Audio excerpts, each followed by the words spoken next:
How do you choose between saving your family and saving yourself? Elsa Corleone thought she knew the answer. For 3 years, she'd worked 3 jobs, skipped meals, and slowly erased herself to keep her 4 younger siblings alive after their parents died in a car crash that destroyed everything. She was 24 and had forgotten what it felt like not to be tired. Then a stranger walked into the diner where she waitressed and offered her the one thing she'd stopped believing in. A second chance. A dream job. A salary that would change everything. But the opportunity came with a cost she couldn't see coming, and accepting it would reveal the cruelest truth about sacrifice. That sometimes the people you save are the ones who forget you first. Before we begin, if you have not subscribed, please hit the subscribe button to help us reach thousands of who need to hear the stories of hope. Tell me where you're watching from right now. Drop your city in the comments. I love knowing we're connected across continents. All of us searching for stories that remind us we're not alone in our struggles. Now, here's something important. If you're here, it means you're someone who feels deeply. Someone who understands that the most powerful stories aren't about superheroes or fantasy.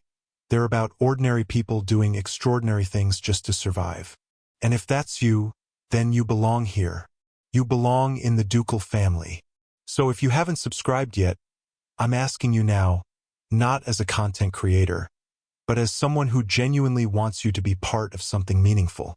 Hit that subscribe button, because I promise you the stories we share here, they'll stay with you long after the screen goes dark.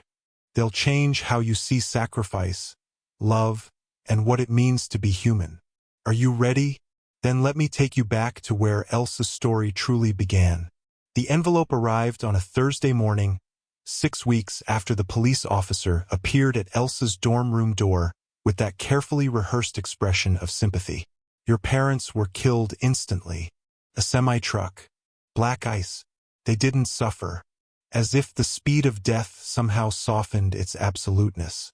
Now, standing in the narrow hallway of an apartment she could barely afford, one she'd found in 48 hours of panicked searching after withdrawing from Northwestern, Elsa held the cream-colored paper from Harrington and Associates, estate law, and felt the last piece of her old life crumble to dust.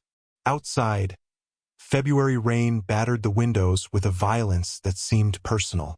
Inside, silence pressed against her eardrums like water at depth. The letter said exactly what she'd known it would say. The estate would be settled within 90 days. Debts would be paid first. What remained, if anything, would be divided among the children. The children. She looked toward the second bedroom where 4 souls slept in various configurations of blankets and borrowed mattresses. Maya, 13, curled around a stuffed elephant she pretended not to need anymore. The twins, Oliver and Sophie, only 9, tangled together like puppies seeking warmth. And Finn, barely 6, who still woke screaming for their mother every 3rd night. Elsa was 21 years old. 3 months ago, she'd been a junior at Northwestern, double majoring in architecture and dreaming in blueprints. She'd had a boyfriend, Daniel, with his easy smile and talk of summer in Barcelona. She'd had friends who debated philosophy over cheap wine and stayed up until dawn just because they could. She'd had a future that belonged to her. Now the apartment smelled like boxed macaroni and discount lavender detergent. Through the thin walls, she could hear Mrs. Thompson next door watching her evening game shows, the canned laughter a grotesque soundtrack to Elsa's unraveling life. The phone buzzed in her pocket. Daniel's name lit up the screen. "Hey babe, miss you. When are you coming back?" She stared at the message until the screen went dark, her reflection ghosting across the black glass. When was she coming back? The answer was never. But she hadn't found the courage to tell him yet. How could she explain that the girl he'd fallen for no longer existed? That she died somewhere between the funeral and the moment she'd signed guardianship papers, sacrificing her own adulthood to preserve theirs? A sound from the bedroom made her turn. Maya stood in the doorway, swimming in one of their father's old t-shirts, her dark hair wild from sleep. "Elsa." Her voice was small, uncertain. "I heard you moving around. Are you okay?" The question was so absurd it almost made her laugh. Was she okay? She was 21, raising 4 children on waitressing tips and whatever loans she could qualify for. She dropped out of school, given up her scholarship, walked away from everything she'd worked for. She slept 4 hours a night if she was lucky. Was she okay? "I'm fine, sweetheart," Elsa said, and her voice didn't shake even once. "Go back to bed. School tomorrow." Maya hesitated, reading something in her older sister's face that made her bite her lip. "Are we going to be okay? All of us?"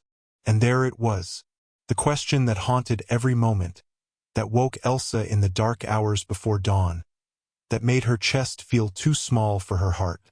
She crossed the kitchen, 3 steps, that's how small this place was, and pulled Maya into her arms, breathing in the strawberry scent of discount shampoo, feeling the bird-fragile bones of her sister's shoulders. "Yes?" Elsa whispered into her hair, making a promise she had no idea how to keep. "I've got you. I've got all of you. I promise." Maya clung to her for a long moment, then pulled back, wiping her eyes quickly. "Okay, I believe you." She returned to the bedroom, closing the door with a soft click. Elsa stood alone in the kitchen, listening to the rain and Mrs. Thompson's game shows and the sound of her own breathing. She picked up her phone and opened Daniel's message. Her fingers hovered over the keyboard. She wanted to tell him everything, wanted to scream that this wasn't fair, that she was drowning, that she needed someone to save her for once instead of always being the one who saved everyone else. Instead, she typed, "I can't do this anymore. I'm sorry, kropka." She hit send before she could reconsider, then blocked his number before he could respond. Some amputations had to be clean. The letter from the lawyers still sat on the counter, its cream-colored paper almost mocking in its elegance. She folded it carefully and placed it in the drawer where she kept all the other impossible things. Bills she couldn't pay, dreams she'd had to kill, photographs of a family that would never be whole again. Then she turned off the lights and lay down on the couch. The twins had her bed now, it only made sense, and stared at the ceiling until the rain stopped and morning came with its relentless demands. She had no idea, in that moment, how much more she would sacrifice. How many meals she would skip so they could eat. How many jobs she would work until her hands shook and her vision blurred. How many times she would smile through exhaustion so profound it felt like drowning, just so they wouldn't see how close she was to breaking. She had no idea that this single moment of choosing them over herself would become the pattern of the next 3 years. Or that when fate finally came to offer her redemption, it would demand one final, devastating price first. But would that price be too high to pay? "My loves, I need you to do something for me before we continue. If this story is already making you feel something, if Elsa's choice is reminding you of sacrifices you've made, or sacrifices you've witnessed, then you need to subscribe right now. Not later, not after you finish. Right now. Because here's what I've learned about stories like this. They find the people who need them most. And if you're still here, if you're still reading, then this story found you for a reason. 3 years had passed since that rain-soaked Thursday, and Elsa had learned to measure time differently now. Not in semesters or seasons, but in shifts worked, in permission slips signed, in grocery trips calculated to the penny, where she knew exactly which store had eggs for 30 cents less, which day the bakery marked down yesterday's bread. She was 24 now, though strangers often mistook her for older. There was a hardness to her that hadn't existed before. Not cruelty, but something weathered, like stone shaped by relentless water. The apartment had changed too. Still small, still shabby, but now it bore the marks of life being lived within its walls. Maya's charcoal drawings covered one section of the living room. She had talent, real talent, though she refused to believe it. The twin science fair project consumed the kitchen table, a volcano made from papier-mâché and dreams. Finn's reading books were stacked everywhere, evidence of a 6-year-old who discovered stories could be safer than reality. Elsa worked 3 jobs now. Waitress at Marcelo's from 6 a.m. to 2 p.m. Data entry from home during the kids' homework time. And 4 nights a week, she cleaned office buildings from 10 p.m. to 2 a.m., moving through silent corporate spaces like a ghost, erasing the evidence of other people's productive days. She was always tired, the kind of tired that lived in her bones, that made her hands tremble when she thought no one was looking, that turned simple tasks into mountains she had to mentally prepare to climb. But the kids were thriving. That's what mattered. Maya was 16 now, beautiful in ways she didn't recognize yet, with their mother's dark eyes and a quiet intensity that drew people to her. She wanted to be an artist, though she never said it aloud. Elsa saw it in the way her sister's hands moved across paper, translating pain into something bearable. The twins, Oliver and Sophie, were 12 and inseparable. Oliver had their father's analytical mind, constantly taking things apart to understand how they worked. Sophie was pure light. She made friends effortlessly, collected stray animals, believed the world was fundamentally good despite everything that had tried to teach her otherwise. And Finn, now 9, was the surprise. Shy and bookish, he'd become Elsa's shadow, following her from room to room as if afraid she might disappear like their parents had. He worried about her in ways that broke her heart. Once she'd found him counting her tips, trying to figure out if she was making enough money. "Tell me about Mom and Dad again," Finn would ask sometimes, curled against her on the couch during the rare moments she sat down. And Elsa would tell him, painting pictures with words of parents he was forgetting, keeping their memory alive even as her own grief calcified into something she couldn't afford to feel. There were good moments. Birthday cakes made from box mix and fierce love. Maya's first art show at school, where Elsa stood in the back crying proud tears. The night Oliver finally fixed the ancient toaster, and they'd all cheered like he'd won the Nobel Prize. Sophie's school play, where she shone so bright Elsa's chest ached with it. But there were darker moments too. The nights when Maya screamed at her for not being their mother, for trying too hard, for not trying hard enough. Contradictory accusations that all meant the same thing. "I'm in pain and I don't know how to hold it." The way Oliver had started getting into fights at school. His anger a live wire he couldn't control. How Sophie sometimes went too quiet, her brightness dimming into something that scared Elsa more than tantrums ever could. Finn's nightmares. The way he clung to her shirt when she tried to leave for work, whispering, "What if you don't come back? I always come back," she'd promise, prying small fingers loose, pretending her heart wasn't shattering. Always. Elsa had learned to be everything. Mother and father, disciplinarian and comforter, provider and protector. She attended parent-teacher conferences and signed report cards and enforced bedtimes. She bandaged scraped knees and broken hearts with equal care. What she hadn't learned was how to be herself. Sometimes, late at night when the office buildings were empty, and she was alone with industrial cleaning supplies and fluorescent lights, Elsa would catch her reflection in darkened windows. She'd stopped recognizing the woman looking back at her. Where was the girl who'd dreamed in blueprints, who'd believed she could design buildings that would outlast her, concrete proof she'd existed?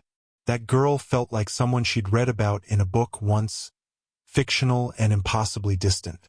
Her phone buzzed, an ancient model, held together with a cracked screen protector and prayers. A text from Mrs. Thompson next door. "Maya forgot her lunch. I gave her mine. Don't worry." The kindness undid her for a moment. She sat down on an executive's leather chair, forbidden but who would know, and let herself feel the weight of everything. 3 years. 3 years of sacrifice, and she was no closer to stable ground. The debt from their parents' estate still haunted her. The medical bills from when Oliver broke his arm. Maya would be thinking about college soon, and how could Elsa possibly afford that? How could she afford anything? She was 24 and she'd never been on a real date. Never traveled beyond the city limits. Never slept past 7 a.m. or bought herself new clothes or done any of the things people her age were supposed to do. She was 24 and she was so tired she sometimes forgot what it felt like not to be tired. But when she got home at 2:30 that morning, Sophie had left a drawing on the kitchen counter. 5 stick figures holding hands. Above them, in careful crayon letters, our family. I love you, Elsa. Elsa put the drawing on the refrigerator next to all the others. A gallery of love expressed in construction paper and markers, and felt her resolve solidify. She could do this. She had to do this. For them, she would be enough. Even if it meant there was nothing left of herself when she finished. What Elsa didn't know was that someone had been watching her. Someone who would change everything. The man appeared on a Tuesday, and Elsa almost didn't notice him at first. Marcello's was packed with the morning rush. Business people desperate for coffee before their souls fully woke. Construction workers needing fuel for 12-hour shifts. Elderly regulars who came more for company than food. Elsa moved between tables with practiced efficiency, her mind already 3 steps ahead. Order for table 6, refill coffee at 9. Check on the couple at 12 who'd been whispering intensely for 20 minutes. She was pouring coffee for Mrs. Rodriguez, a sweet woman who always left exact change and called her Mija. When she felt it, that prickle of awareness that meant someone was staring. He sat in the corner booth, her section unfortunately, with a newspaper spread before him and an untouched cup of coffee going cold. Mid-30s, maybe, dark hair silvering at the temples. Expensive suit, the kind that whispered money rather than shouting it. But it was his eyes that caught her. Sharp, assessing, like he was reading a book written in a language only he understood. I'll be right with you, Elsa called, finishing Mrs. Rodriguez's pour. No rush, he said, his voice carrying the smooth confidence of someone used to being heard. But there was always rush. Always the next table, the next order, the next crisis demanding her attention. She made her way to him, pulling out her order pad. Actual paper because Marcello was old school like that. What can I get you? Information, actually. He folded his newspaper, giving her his full attention. I'm looking for Elsa Corleone. Her pen stopped mid-air. Nobody looked for her. Nobody except bill collectors, and they didn't wear suits that cost more than her monthly rent. Who's asking? My name is James Walton. Let's call me a talent scout of sorts. He smiled, but it didn't quite reach those sharp eyes. I work for Bennett Architecture Firm. We've been following your story. The words hit her like cold water. Bennett Architecture, one of the most prestigious firms in the country. She'd once dreamed of working there, back when she'd been a girl who had dreams. I think you have the wrong person. Elsa Corleone, 24, former Northwestern student, double major in architecture and structural engineering. 3.9 GPA before you withdrew. Professor Martinez still talks about your thesis proposal, designing sustainable community housing for low-income families. He called it revolutionary. Her throat tightened. She hadn't thought about that proposal in 3 years. Hadn't let herself remember the girl who'd believed she could change the world through blueprints and vision. That was a long time ago. 3 years. James leaned back, studying her with unnerving intensity. 3 years since you gave it all up to raise your siblings. Admirable, heartbreaking, and potentially wasteful. The last word sparked anger in her chest. Wasteful. Of your talent. Of what you could become. He pulled a folder from his briefcase. Leather, pristine, and slid it across the table. Bennett is launching a mentorship program for exceptional candidates who faced unusual circumstances. Full scholarship, flexible schedule, paid apprenticeship. We want you, Miss Corleone. Elsa stared at the folder like it might bite her. Inside, she could see her own face in a photocopied article, the scholarship award ceremony from her freshman year, when the future had been nothing but possibility. I can't. You haven't looked at the offer. I don't need to. I have 4 children depending on me. 4 kids who need consistent care, predictable schedules, someone who's present. I can't just. The apprenticeship pays $85,000 annually, with flexible hours and remote work options. James's voice was matter-of-fact, but his eyes gleamed with something else. Calculation. That's more than you make at your 3 jobs combined. And we provide benefits, health insurance, dental, a college fund program for dependents. The numbers paralyzed her. $85,000. She currently made maybe $32,000 across all her jobs, and that was with working herself to exhaustion. With that kind of money, Maya could actually go to art school. The twins could have braces. Finn could see a therapist for his nightmares. She could breathe. Why me? After 3 years, why now? James's expression shifted, becoming something almost human. Because Professor Martinez never stopped believing in you. He reached out to us 6 months ago, asked if we'd consider taking a chance on someone extraordinary. And because my firm believes that people who understand sacrifice understand what it takes to build something that lasts. There's a catch. Smart woman. He smiled genuinely this time. The catch is that you have to want it. Really want it. This isn't charity, we expect excellence. Long hours when deadlines hit. Dedication. The willingness to be a student again when you've been playing adult for so long. Elsa looked around Marcelo's. At the peeling linoleum and grease-stained menus. At Mrs. Rodriguez counting out exact change with arthritic fingers. At the life she'd built from nothing but will and love. Could she risk changing it? I need to think about it, she said finally. Of course. James stood, leaving a 20 for his untouched coffee. But don't think too long, Miss Corleone. Opportunities like this don't wait forever. He left the folder on the table, its presence as heavy as a stone. Elsa carried it through her shift, through the data entry work, through making dinner and helping with homework and tucking Finn in for the 3rd time because his nightmares were bad tonight. She carried it until 2 a.m. when she finally opened it, sitting alone in the harsh light of the kitchen. Inside was everything, the salary, the schedule, the benefits, references from professors she hadn't spoken to in years, and a personal note from Professor Martinez in his careful handwriting.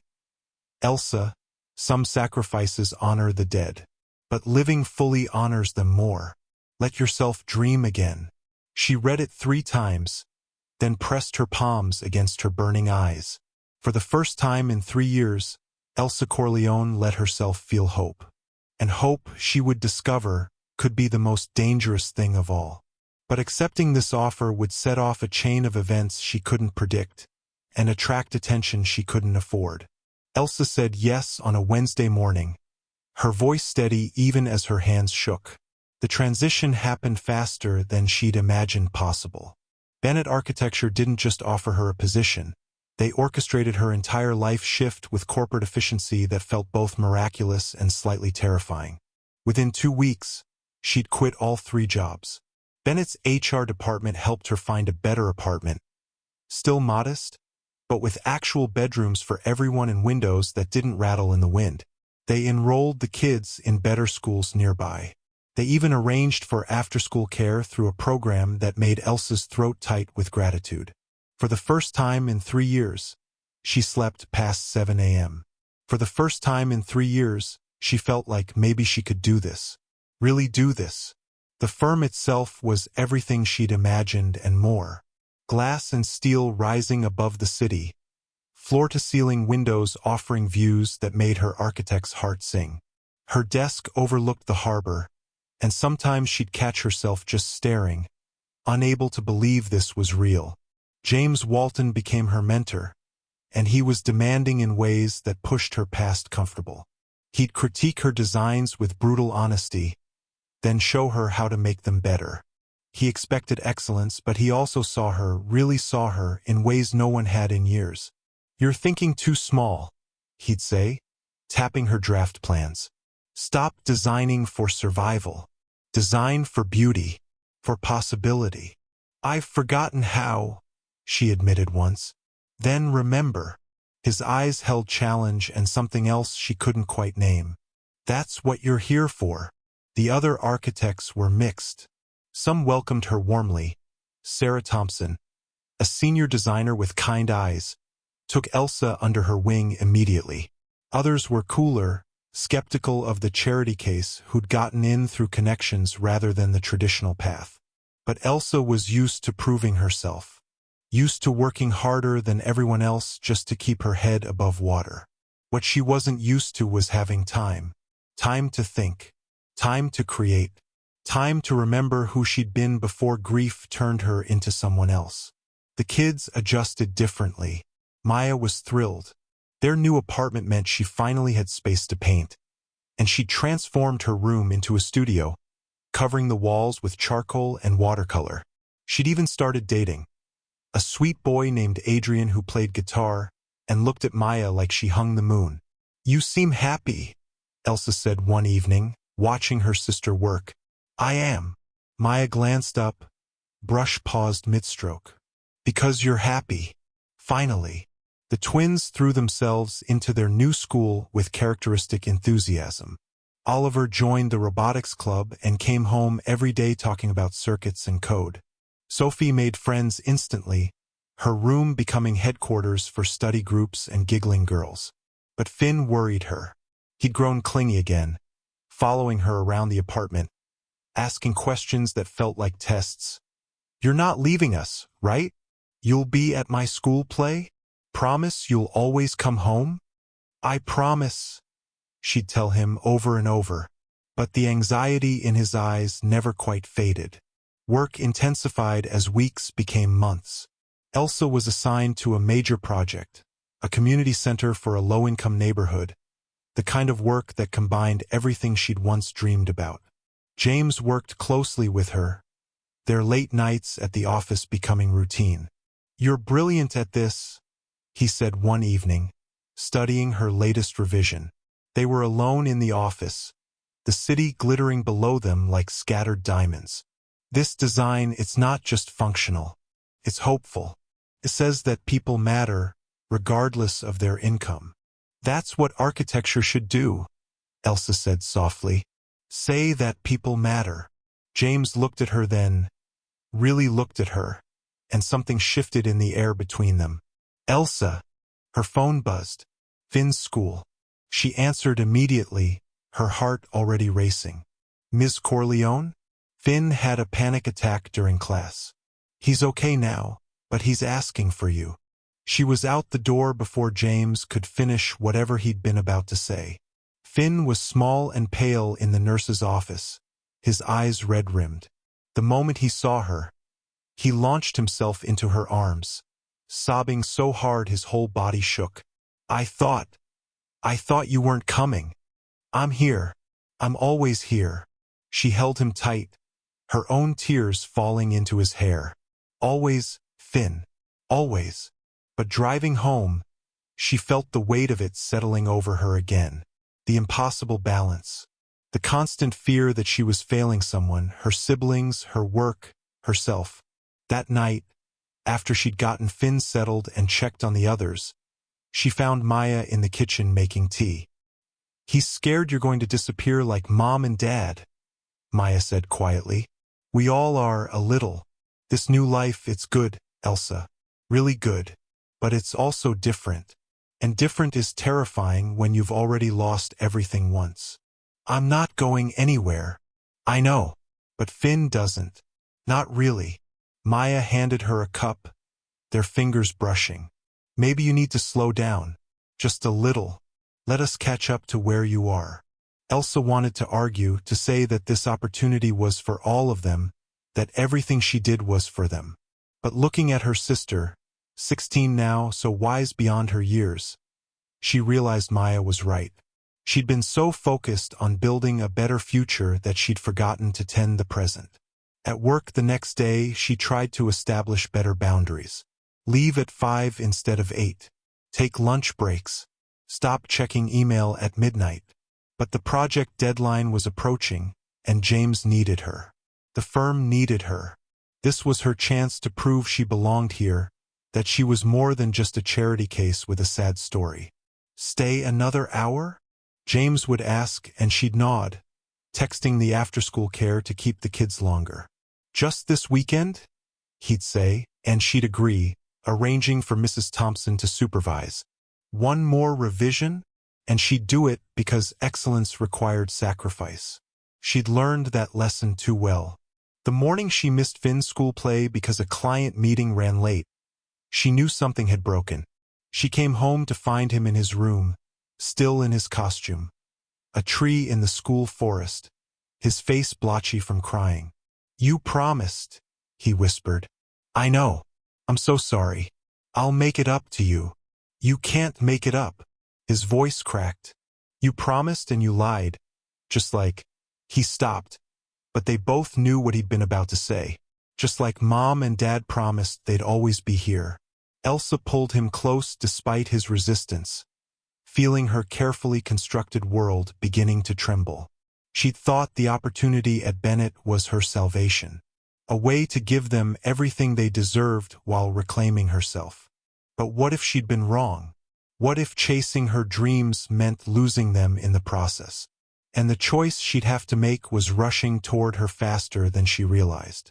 The revelation came on a Friday evening, wrapped in betrayal and delivered with corporate precision. Elsa had stayed late again. The community center project was due Monday, and she'd been perfecting the final presentation. James had left hours ago for a meeting with the partners, squeezing her shoulder as he passed. "You've got this. I believe in you." She was printing the last of the boards when she heard voices from the conference room. The door was slightly ajar, light spilling into the darkened hallway. "Exceptional work, really. The Corleone girl has exceeded every expectation." That was Robert Bennett himself, the firm's founder. Elsa froze, her hand on the printer. "Told you she was worth the investment." James's voice warm with satisfaction. "The media is going to eat this up. Orphaned girl raises siblings, returns to architecture dreams. It's perfect. The charity angle plays well." Another voice, Patricia Harding, head of marketing. "We've already had 3 journalists express interest in profiling her. Good Morning America wants her for their inspirational segment." Elsa's stomach turned cold. "And the community center project," Robert continued. "Having someone who actually lived that struggle design it? The authenticity is invaluable. We'll win awards for this. Not to mention the new contracts it'll bring." Patricia's voice was brisk, businesslike. "Companies love supporting firms with compelling social narratives." Elsa's story is gold. There was a pause. Then James spoke, and something in his tone made Elsa's breath catch. "She's more than a story. She's genuinely talented. The best apprentice I've trained in years." "Of course she is." Robert sounded magnanimous. "But let's not pretend that's why we recruited her. Martinez came to us with her sob story, and we saw an opportunity. Smart business, James. Very smart business." Elsa stepped back from the door, her vision blurring. She thought about the folder James had brought to Marcello's, the offer that had seemed too good to be true. Because it was. She wasn't here because of her talent. She was here because her tragedy made good press. Because of dead parents and raised siblings made her the perfect poster child for Bennett Architecture's corporate social responsibility campaign. Every late night James had stayed with her. Every word of encouragement. Every time he'd looked at her like she mattered, it had all been calculated. Strategic. Part of the investment. She grabbed her things and left, walking past the conference room in a daze. No one saw her. They were too busy planning how to monetize her pain. The apartment was quiet when she got home. The kids were asleep. Maya had done bedtime, responsible as always. Elsa sat in the dark kitchen, staring at nothing, feeling something fundamental crack inside her chest. Her phone buzzed. "James, great work tonight. Monday's going to be huge for you. For you, not for us. Because there was no us. There never had been." She'd been so stupid, so desperate to believe that someone saw value in her beyond what she could provide. That she was more than a caretaker, more than a sacrifice. But that's all she'd ever been. All she'd ever be. A sound made her turn. Maya stood in the doorway, wrapped in an old blanket, her hair tangled from sleep. "You're home late again," she said softly. "What's wrong?" "Nothing." But her voice cracked on the word. Maya crossed the kitchen and sat beside her, pulling the blanket around both their shoulders like she used to do when they were younger. "Tell me." And Elsa did. Everything spilled out.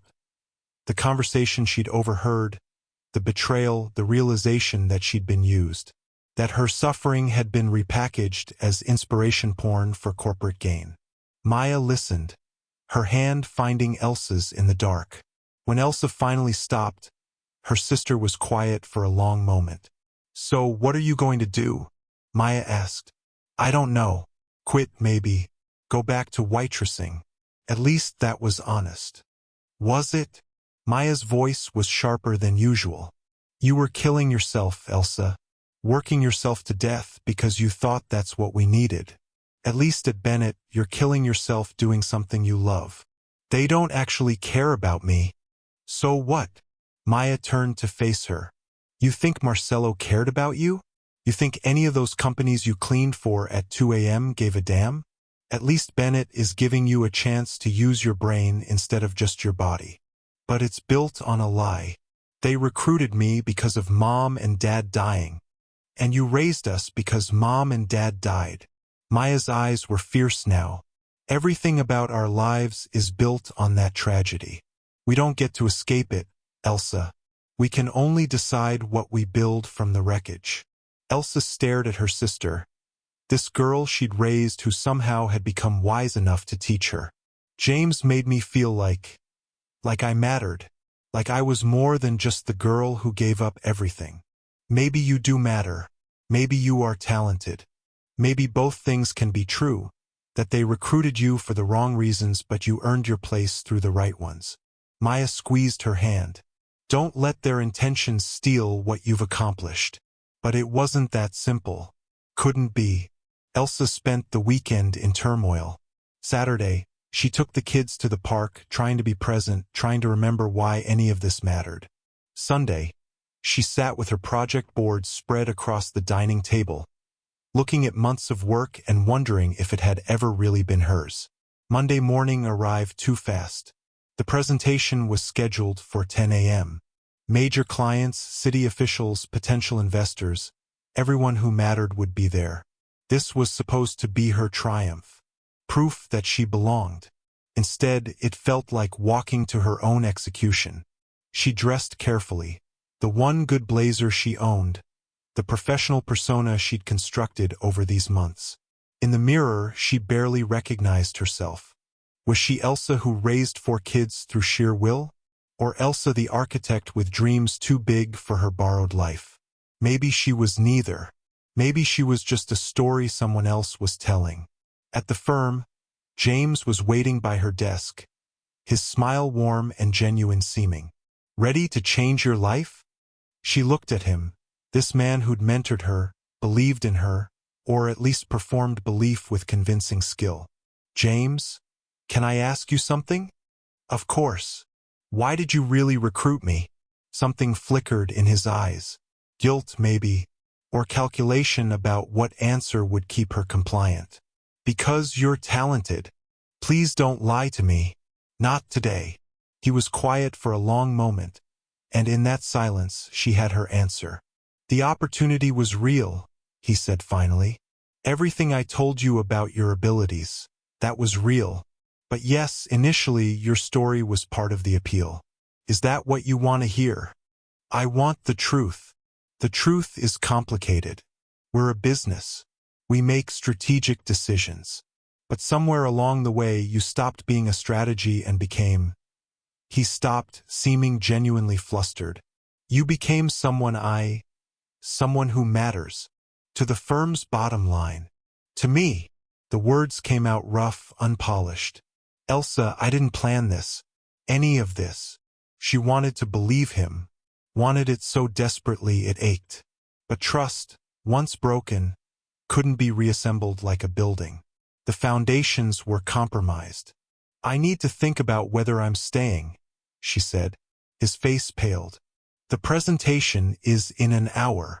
I'll do the presentation. I owe you that much. But after, she met his eyes. After, I need to decide who I'm doing this for. Because the biggest presentation of her life was about to reveal more than just her architectural vision. It would expose the price of every choice she'd made. The presentation was flawless. That was the cruelest part. Elsa stood before the room of executives, city officials, and investors, presenting her community center design with a clarity that surprised even herself. Every line, every structural choice, every sustainable element. She explained it all with passion that transcended her anger. Because the building mattered. The people who would use it mattered. And maybe Maya was right. Maybe she could separate her accomplishment from their intentions. The room erupted in applause. Robert Bennett stood, beaming like a proud father. Exceptional work, Ms. Corleone. This is exactly the kind of visionary design that defines our firm. James caught her eye, his expression unreadable. Pride? Guilt? Relief? She felt nothing. After the meeting, Patricia from marketing cornered her. Elsa, darling, I have wonderful news. Good Morning America confirmed. They want you for next week. We'll prep talking points about your journey. Get you camera ready. No. Patricia blinked. I'm sorry. I'm not doing interviews. I'm not telling my story for your marketing campaign. But it's part of your... No, it isn't. Elsa's voice was steady, cold. You hired me as an architect, so I'll be an architect. But my siblings, my parents, my life, that's not for sale. She walked away before Patricia could respond, gathering her things from her desk. James appeared beside her. Elsa, wait. Don't. She didn't look at him. I'll finish the community center project because those people deserve something beautiful. But after that, I'm done. You're quitting. I'm protecting what matters. She finally met his eyes. Something I should have done from the start. She left the glass tower for the last time, and with each step, she felt pieces of herself falling away. The architect she'd tried to become. The woman who'd believed she could have both her dreams and her family. The girl who'd thought she deserved more than endless sacrifice. By the time she reached her car, she was crying so hard she couldn't see. The apartment felt smaller when she got home, as if the walls had contracted in her absence. Maya was in the kitchen, cooking dinner, something she'd taken over more and more lately. How'd it go? Her sister asked. I quit. Maya's wooden spoon clattered against the pot. What? Why? Because I can't do this. Any of this. Elsa sank into a chair, exhaustion crashing over her like a wave. I can't chase my dreams while Finn has panic attacks. I can't work late while you become the parent. I can't be who I was before when who I am now is all that's keeping us together. Elsa, I was selfish, Maya. I wanted something for myself and I let it blind me to what you all needed. I'm sorry. The twins appeared in the doorway, drawn by raised voices. Finn was behind them, clutching his backpack from school, his face anxious. Are you leaving? He asked, his voice small and terrified. Are you going away? No, baby. I'm staying. I'm always staying. She held out her arms and he ran to her, burrowing into her embrace. But over his head, she saw Maya's face. And what she saw there was worse than anger. Disappointment. That night, after she'd gotten the younger kids to bed, Maya knocked on her door. Can we talk?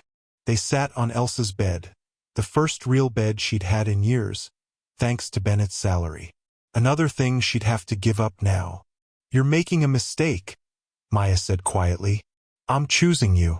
All of you. No, you're choosing guilt. Maya's voice was sharp. You're choosing to punish yourself because you dared to want something. Because for 5 minutes you put yourself first and Finn had a panic attack and you missed a school play. So now you're going to throw away everything you worked for and go back to killing yourself so you can feel like a martyr again. The words hit like physical blows. That's not fair. Isn't it? Maya's eyes blazed. You think we don't see it? How you use us as an excuse not to live. I can't go out, I have the kids. I can't dream. I have responsibilities. We're not your cage, Elsa. We're not the reason you're afraid to want more. I'm not afraid. You're terrified. Maya's voice cracked. You're terrified that if you stop suffering, if you stop sacrificing, you won't know who you are anymore. Because being the girl who gave up everything, that's safe. That's controllable. But being the woman who wants more, who deserves more, that's scary. Elsa stared at her sister, feeling the words cut through every defense she'd built. What if I fail? She whispered. What if I can't balance it all? What if I lose you? What if you don't? Maya took her hand. What if you show us that it's okay to want things? That sacrifice doesn't have to be your only identity?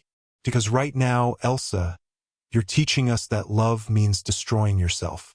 Is that really what you want us to learn? Later, lying alone in the dark, Elsa felt the weight of her choices crushing her. She'd quit Bennett. She'd have to find new work. Back to waitressing, probably. Back to the exhaustion that had been eating her alive.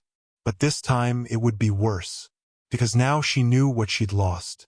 Now she'd tasted possibility and had to live with its absence. Her phone buzzed. A text from James. You're better than this fear. Don't let it win. She stared at the message, then at the ceiling, then at nothing at all. The next morning, Finn didn't come out of his room. When Elsa finally went in, she found him under his blankets, crying silently. What's wrong, baby? It's my fault. His voice was muffled by fabric and tears. You quit your dream job because of me. Because I'm broken and scared and… No. Elsa pulled the blankets back, gathering him close. Finn, no. None of this is your fault. Not one single piece.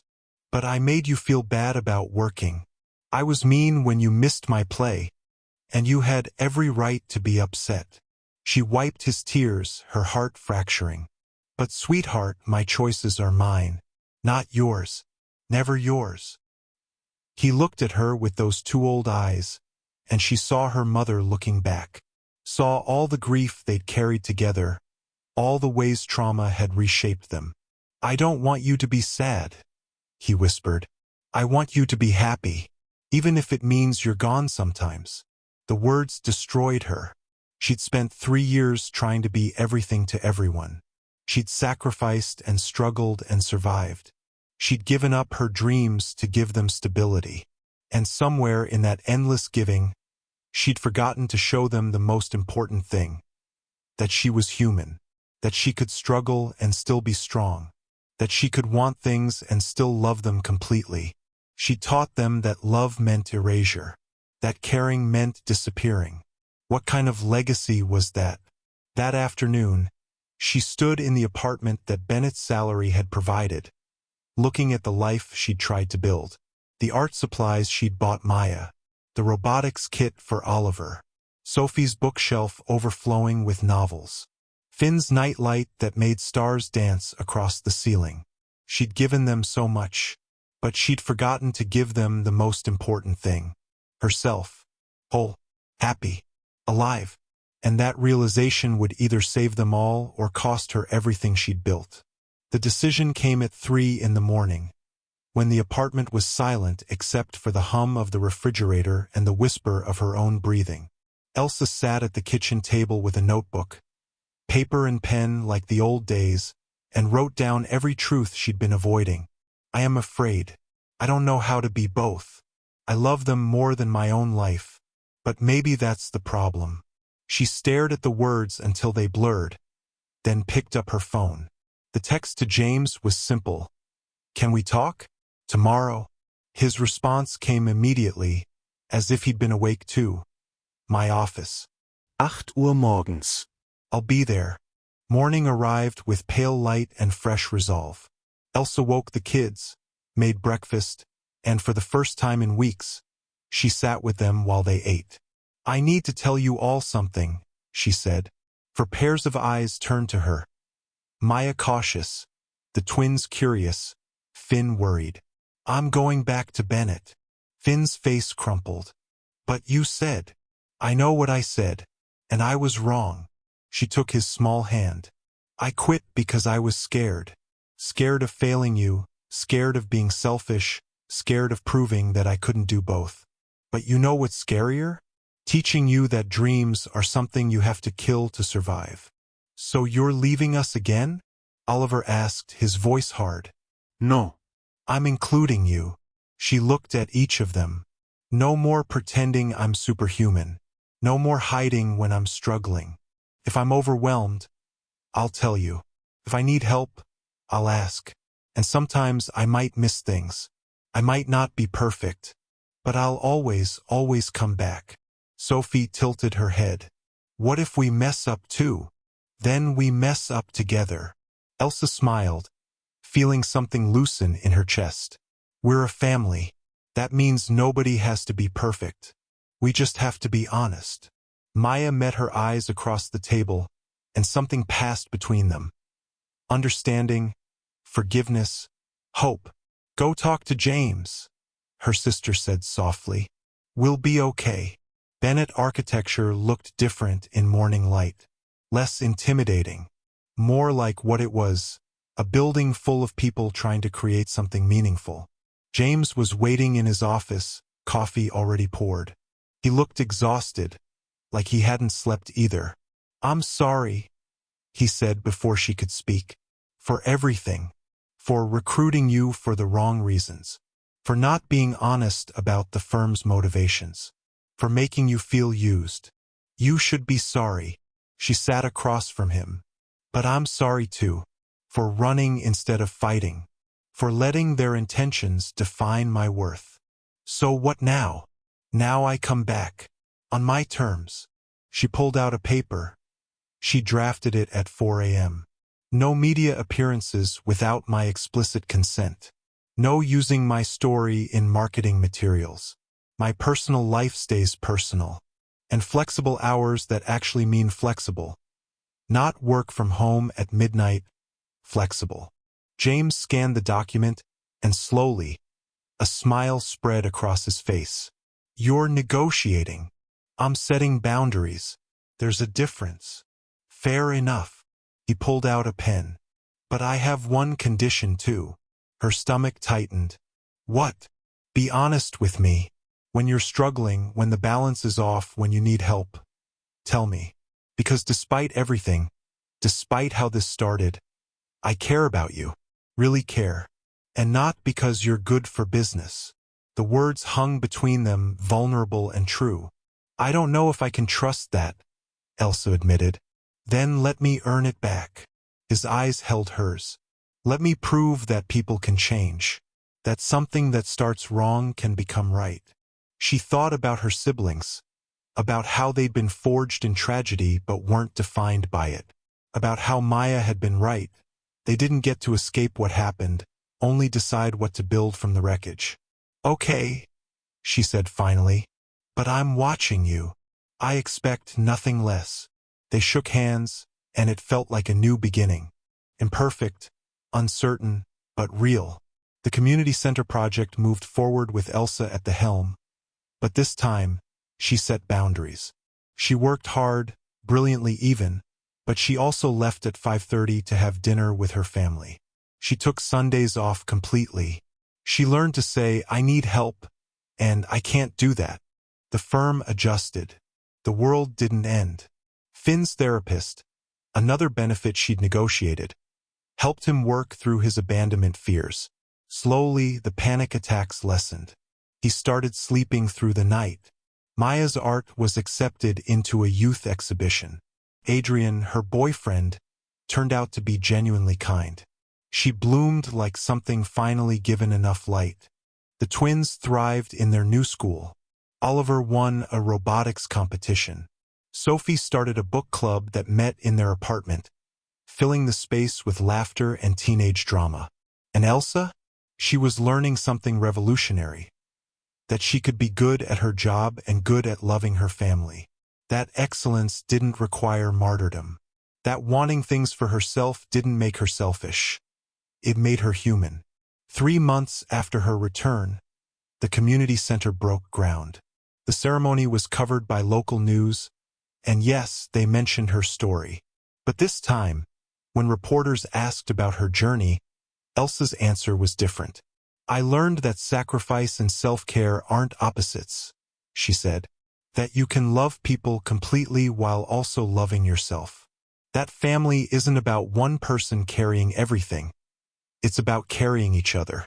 That night, James found her at the construction site after everyone had left.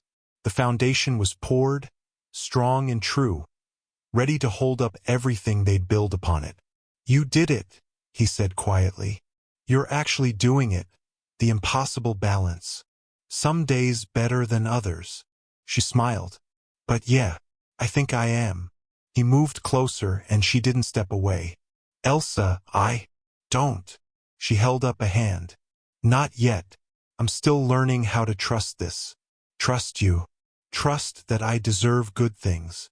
"Fair enough." But he smiled. "I can wait." And waiting, she was beginning to understand, was just another word for hope. 6 months later, the community center was nearly complete, and Elsa stood inside the main hall watching sunlight stream through the windows she designed. Every angle, every beam, every choice had been intentional. A building that said you matter to everyone who walked through its doors. "It's beautiful." Maya appeared beside her, sketchbook tucked under her arm. She'd been documenting the construction for her college portfolio. Yes, college. She'd gotten early acceptance to Rhode Island School of Design with a partial scholarship. "You did this. We did this," Elsa corrected, squeezing her sister's shoulder. "All of us." Because it was true. The twins had helped her model sustainable systems for their science fair. Oliver's engineering mind catching flaws she'd missed. Sophie had organized a fundraiser at school that brought in local donors. Even Finn had contributed, his essay about "My Sister the Architect," moving the city council to approve additional funding. They'd built this together. Not just the center, but their lives. The dedication ceremony was scheduled for Saturday, a major event with city officials, Bennett partners, and the community members who would actually use the space. Elsa had spent weeks preparing her speech, but standing here now, she realized she didn't need the carefully crafted words. She knew exactly what to say. Saturday arrived with perfect weather, autumn air crisp and golden. The crowd gathered in the center's courtyard, and Elsa saw faces she recognized. Mrs. Rodriguez from Marcelo's, Mrs. Thompson from their old apartment building, Professor Martinez who'd never stopped believing in her. Her siblings sat in the front row, dressed up and nervous. Finn caught her eye and gave her a thumbs up that made her heart squeeze. James introduced her, his words professional but his eyes warm. Elsa Corleone didn't just design a building. She designed hope. Please welcome the architect who proves that brilliance comes from lived experience. She stepped to the podium, looking out at the sea of faces. 7 years ago, my parents died in a car accident, she began, her voice steady. I was 21, and suddenly responsible for 4 children. I did what I thought love meant. I sacrificed everything. My education, my dreams, my own identity. I worked myself to exhaustion because I believed that's what being a good guardian required. She paused, finding her siblings' faces. But I was wrong. Real love isn't about destroying yourself. It's about showing up whole. About being honest when you're struggling. About letting people carry you sometimes instead of always being the one who carries. Maya was crying. So was Finn. But they were smiling too. This building represents more than architecture. It represents what's possible when we stop believing that sacrifice has to mean suffering. When we remember that caring for others includes caring for ourselves. When we build foundations strong enough to hold everyone's dreams, including our own. The crowd rose in applause, but Elsa was looking at James. He stood at the side of the stage, and the expression on his face was everything: pride, love, hope. After the ceremony, as the crowd mingled and explored the center, he found her. "That was incredible," he said softly. "You were incredible. Thank you for believing in me, even when your reasons weren't perfect." She smiled. "People are complicated. Motivations are messy, but outcomes can still be beautiful." "Elsa," he took her hand, and this time she didn't pull away. "I know you said to wait, that you needed time to trust this. Have I earned it yet?" She looked at him, really looked, at the man who'd recruited her for a story but stayed for the person, who'd pushed her to be excellent but supported her boundaries, who'd made mistakes but owned them. "You're getting there," she said, and then she kissed him. It was soft and tentative and full of possibility. The kiss of two people who'd found each other through complicated paths but chosen to stay anyway. When they pulled apart, she saw her siblings watching from across the courtyard. Maya was grinning. The twins were making exaggerated kissy faces. Finn looked thoughtful, then gave another thumbs up. "They approve," James laughed.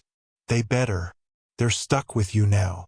That evening, back at their apartment, the one Bennett's salary still paid for, but that Elsa had learned to accept without guilt, they had a family dinner. Everyone contributed. Maya made her famous pasta, Oliver and Sophie handled dessert, Finn set the table with ceremonial precision, and Elsa just sat. Let herself be cared for. Let herself rest. "Speech," Sophie called, tapping her glass with a spoon. "Another one?" Elsa groaned, but she was smiling. "This one's from us," Maya said, standing. "7 years ago, you became our everything. You gave up your life to give us ours. And for a long time, we thought that's what love looked like. One person drowning so others could breathe." Oliver continued, "But then you taught us something better. You taught us that love means growing together. That it's okay to need help. That family isn't one person being strong. It's all of us being honest. You showed us how to dream again," Sophie added, her voice thick with emotion. "Not just us, you too. And that's the greatest gift." Finn stood last, clutching a folded paper. "I wrote you something." He cleared his throat, reading carefully. "My sister Elsa is the strongest person I know, not because she never breaks, but because she breaks and keeps trying. She taught me that being scared is okay, that asking for help is brave, that love means showing up, even when you're tired, especially when you're tired." He looked up, his eyes shining. "You're my hero, Elsa. Not because you're perfect, because you're real." Elsa couldn't speak past the tears. She pulled all 4 of them into her arms. This family they'd forged from tragedy and love and sheer stubborn will to survive. "I love you," she whispered. "All of you. So much." "We know," Maya said, her voice muffled against Elsa's shoulder. "We've always known." And in that moment, surrounded by the people she'd saved who had, in turn, saved her, Elsa finally understood what fate had been preparing her for all along. 2 years later, Elsa stood in the same community center, but this time for a different celebration. Maya's art exhibition filled the walls, stunning charcoal pieces that explored themes of family, loss, and resilience.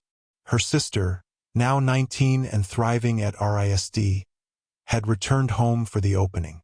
Adrian was there too, still gentle, still devoted, now talking seriously about forever. "I can't believe this is real," Maya whispered, staring at the crowd admiring her work. "That people actually want to see what I create." "I can," Elsa said, pulling her close. "I always could." Across the room, Oliver was explaining his latest robotics project to a group of fascinated college recruiters. At 15, he'd already won state competitions and had schools fighting over him. Sophie, meanwhile, held court with her book club friends, all of them animated and brilliant, planning their futures with the confidence of girls who'd been taught they could be anything. And Finn, 12 now, taller and steadier, stood with James, the two of them examining the building's structural elements. Her little brother, who'd once been terrified of abandonment, now talked excitedly about becoming an engineer, maybe even an architect like his sister. "See this beam?" James was saying, pointing upward. "Your sister designed it to hold 3 times the necessary load. That's called over-engineering for safety." "She always does that," Finn said matter-of-factly. "Builds things stronger than they need to be, just in case." Elsa smiled, remembering the frightened girl she'd been 7 years ago, holding that letter from the estate lawyers, thinking her life was over. She'd been so wrong. Her life had just been beginning. Bennett Architecture had promoted her to senior designer. She'd won awards for the community center and 2 other projects that followed, each one focused on creating spaces where dignity and beauty intersected. Her work appeared in architectural journals, and universities invited her to speak. But more importantly, she'd learned to balance it all. Some days were messy, chaotic, imperfect. Some days she worked late and felt guilty. Some days the kids needed her and work suffered. But that was life, not failure, just reality. And she'd stopped measuring her worth by how much she could sacrifice. James appeared at her elbow, slipping his arm around her waist. They'd moved in together 6 months ago, blending their lives with the careful attention she brought to all her designs. The kids adored him. Even Finn, who'd been the most protective, had accepted him completely. "Penny, for your thoughts?" James asked. "Just thinking about fate." She leaned into him. "How 7 years ago, I thought it had destroyed me, taken everything. But really, it was just redirecting me. To this, to all of it, to learning that strength isn't about never breaking. It's about breaking and healing and choosing to try again." She looked around at her family. Blood and chosen, complicated and perfect. To understanding that the greatest thing I could give them wasn't my sacrifice. It was my wholeness. Mrs. Thompson appeared, having traveled from the old neighborhood. She hugged Elsa fiercely. "Look at you, Mija. Look at all of you. I knew you'd be okay." "We're better than okay," Elsa said, and meant it. As the evening wound down and guests began leaving, her siblings gathered around her one final time. "Group picture," Sophie insisted, pulling out her phone. "For the family archive." They clustered together, 5 people who'd survived the impossible and come out stronger. Not unchanged, grief had left its marks on all of them. But not destroyed either. They'd taken their tragedy and built something beautiful from the wreckage. James took the photo, and later Elsa would frame it.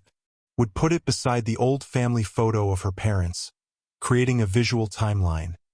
What was lost, what was built, what endured.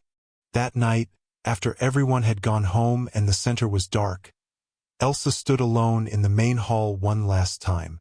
She thought about the girl who'd given up everything for love, who'd worked 3 jobs and skipped meals and forgotten how to dream. That girl had been brave. But this woman, the one who'd learned to ask for help, to set boundaries, to want things for herself while loving others completely, she was braver still. Her phone buzzed. A text from Maya. "Thank you for everything, but especially for teaching us that we're allowed to be happy." Elsa typed back, "Thank you for teaching me the same thing." She turned off the lights and locked the doors, leaving behind the building that had changed everything. Tomorrow she'd return to work on her next project. Tomorrow the kids would have their own adventures, their own challenges, their own lives. Tomorrow she'd keep learning how to be both. Architect and guardian, woman and sister, dreamer and realist. But tonight, she drove home to the family she'd raised and the man she loved, feeling lighter than she had in years. Because fate hadn't repaid her with comfort or ease or freedom from struggle. Fate had repaid her with something better, the wisdom to know that sacrifice and joy weren't opposites, that she could pour herself into loving others while keeping enough back to water her own garden, that the greatest gift she could give her siblings wasn't a life without her dreams. It was a life where dreams were possible for everyone. She'd raised them alone, yes. She'd given up everything, survived the impossible, endured the unendurable. But in the end, they'd raised each other. And that beautiful, messy, imperfect truth was how fate repaid her after all. Thank you for joining us on this journey with Elsa and her family. If this story touched your heart, we'd love to hear about it in the comments below. What moment resonated with you most? Have you ever had to choose between your dreams and your responsibilities? And if you're not already part of the Ducal Tales family, please consider subscribing. We share stories like this every time. Tales of love, sacrifice, resilience, and hope. Stories that remind us what it means to be beautifully, courageously human.